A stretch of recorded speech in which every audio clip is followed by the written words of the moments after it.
say something, whatever. Hey, test 1, 2, Sweden. Yes, it works. It works. Okay, now people are comparing Megadeth to Metallica a lot, so do you think that they have a right in doing so, or? You just get right to that question, the first one. Usually it takes about 3 or 4 questions to get that one going. Well, that's the first obvious question. Okay, well, hey, you know what? You can compare us to a multi-platinum band anytime you want. You know, it's not going to bother me. I think they're a great band. You know, I don't know what to say. The only comparison is that one of our members used to be in Metallica. Yeah. I don't think we sound like Metallica. No, but you have a lot of parallels because from the beginning, Megadeth and Metallica were extremely fast and heavy and raw, and now both bands are getting more and more commercial. I don't think necessarily both bands are getting more commercial. I think that the listeners are opening their minds a little bit and listening to heavier music. Mm-hmm. And now a lot of people are like listening to Megadeth and listening to Metallica. I don't think we've changed our music at all. I think we've gotten better at what we're doing, and we're trying to work hard on improving, and I think that a lot of people are enjoying, you know, our improvements. I think we are like a little bit rougher and trashier before, and now we're definitely getting ourselves together and more focused, you know. I don't think the sound of Metallica we definitely don't look like Metallica. No. And there's not really that many comparisons, but a lot of people put us in there, you know. You could compare us to Def Leppard too. I mean, they're a multi-platinum band. And but, I mean, they're in a different category. Well, that's cool, you know. I don't mind. No. But I mean, things are changing with thrash bands now. I don't know if you want to be called a thrash band, but I mean, your videos being shown a lot on MTV. Have you noticed any changes due to this? I mean, more record sales, more... Definitely more record sales, exactly. And the audience, you know, there's a lot of different kind of people in there. There's people of all ages, you know, and they're getting younger and they're getting older. You know, there's some kids 9 years old there, and there's some people 35 years old there. Mm-hmm. You know, it's very weird.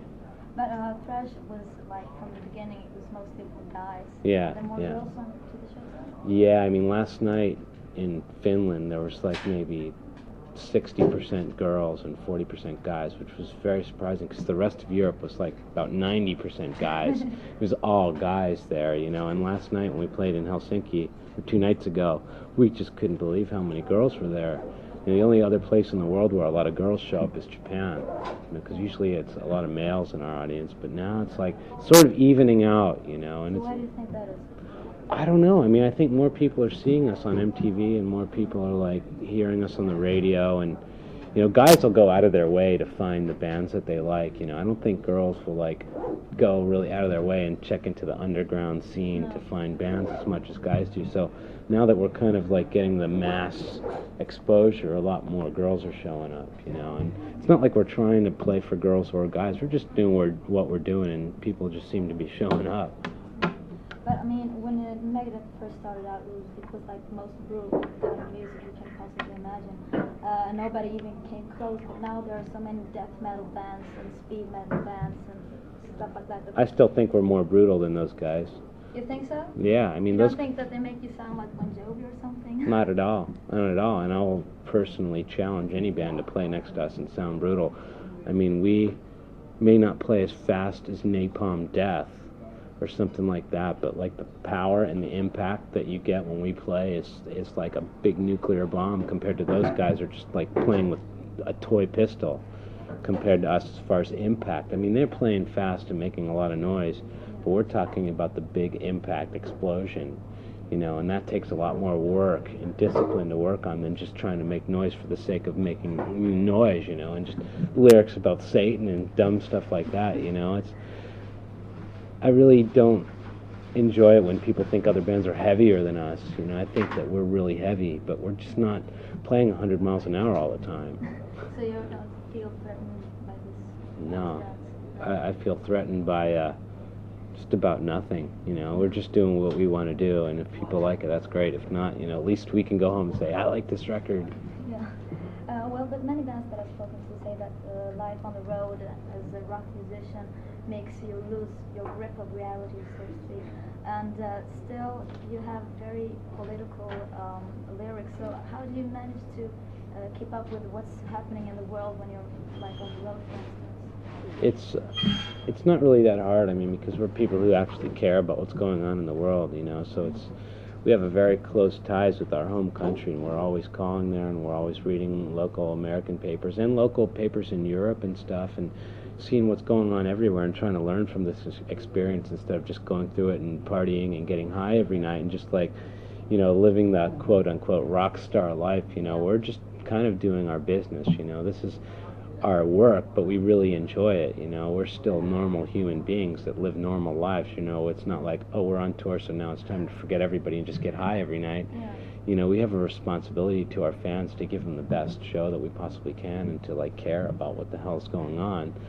So we you know, we keep in touch with what's happening everywhere. So you're like doing your best to, you don't have to be stuck in hotel rooms and venues. Yeah, sometimes we're stuck in hotel rooms like here, and Scandinavia has actually been really hard for us to get food because everything is closed so much, and there's just so much is closed. And we were in Finland, and we went to eat in the restaurant, and there was only 4 things on the menu, and 2 of them were reindeer, and Yeah.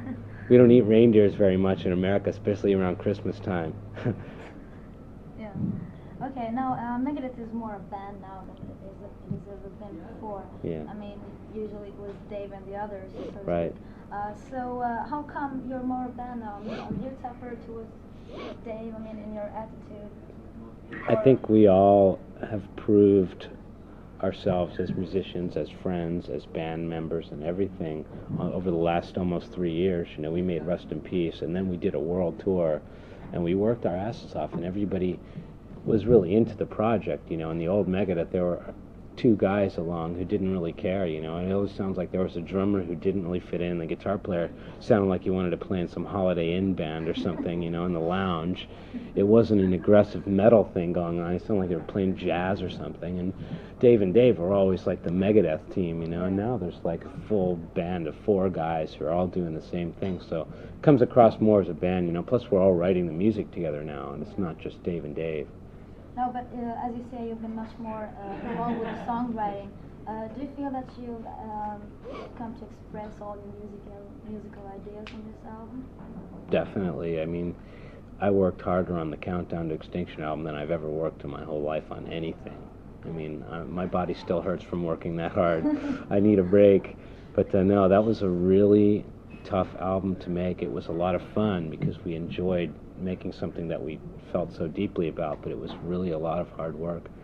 And musically, we got everything off perfectly. You know, we didn't stop working until it was done right. We didn't compromise. Well, what about your own solo thing? I mean, will there be any solo? I've recorded another one. Yeah? As soon as I finished recording on Countdown to Extinction, I went and recorded a solo album. It'll probably be out like around Christmas time. It's very different from Megadeth because there's no reason for me to make a heavy metal album after that. There's no reason. So what is your... It's very strange. It's very, there's like no drums on it, only a little drums, which Nick played the drums. It's very atmospheric and exotic and slow, and that's all I can say. It sounds very foreign. Different. Well, I heard something about Megadeth having their own personal shrink, so to speak. Is that true? Kinda, yeah. Well, it's not like we're all a bunch of crazy mental cases. But what's the story behind that? But we believe that being together as a band takes work and it takes communication, and sometimes you have to have someone who professionally knows what they're doing to keep 4 guys from killing each other. And you know what? It's really good because, you know, when we're off the road, we have a meeting every week with our counselor, and we just talk about what's going on personally, our deepest, darkest secrets, you know, we share with each other. And on the road, our counselor can't come out, you know, and stay with us all the time, so we have meetings ourselves, you know, with our tour manager and our entourage. You know, we have a security person and our personal trainer, and everybody who's on the tour gets together, and we all say all of our problems that we've had. You know, I didn't like what you said to me last week after the show, and the other, you know, say, I'm sorry, I didn't mean to say that, I didn't know it hurt your feelings. Just like that kind of stuff. I mean, girl stuff, actually, you know, talking about feelings and that kind of stuff. But you know what? That stuff's really important to keep arguments from turning into, like, disasters. So do you think that Megadeth would have split up if it wasn't for this? communication? I can't really say. You know, I say it's definitely helped us as friends. You know, we could always stay together as business people, but that's no fun. You know, you hear about bands that, like, they go on tour and they hate each other and they're just doing it for the paycheck. You know, I wouldn't want to be in a band like that. It's like torture. Oh, but many people used to talk about Dave as a sort of, I don't know, a dictator or a terrible person. So That's not true. I mean, I'd be the same way if I had the kind of band members that he had. You know, he always had, like, these... It was hard to find guys to play in Megadeth. It's really hard. There's not a lot of people who can fit in there. So, like, he would just take the two best guys that he could find, and they were just not right. So he would have to really harp on those guys to just work out, you know, now. But have you noticed any changes in his personality since he got married and got a kid? No, you know, he's the same as he ever was. You know, we're all, you know, working together, and everybody knows that we can all count on each other, so nobody needs to be yelled at or dictated to, you know what I mean? So we're all in this thing together. Now, you once said that you never practice on playing the guitar because you never had the time, and after a show you just don't want to see a guitar because you're too tired. Does that mean that there's a risk that you might get fed up with music and the music business as a whole? Absolutely not. I mean, I love to practice and I love to improve, and I think I can improve without playing guitar. That's kind of a boastful thing to say, but I think after, like, for the last 5 or 6 years, my practicing and my improvement has been in my brain and not my fingers. My fingers can do anything my brain tells it to do. What I'm trying to improve on is I want my brain to think of more interesting things to do. So, you know, I practice guitar, you know, when I can, you know. Sometimes I'll have a day off and I'll take a guitar into my hotel room, and I love to practice and improve, and there's so much improving I need to do. I'm by no means perfect guitar player or even that good, you know, in my own mind. I'm just, like, want to improve. It's just as much time as I have to practice. It's not very much lately, but I try to do as much as I can. So you think that you will stay in the music business Oh, yeah. as long as you live? Yeah, that's all I can do anyway. I can't do anything else. There's nothing else that you would have liked to do? I'd like to work in a casino.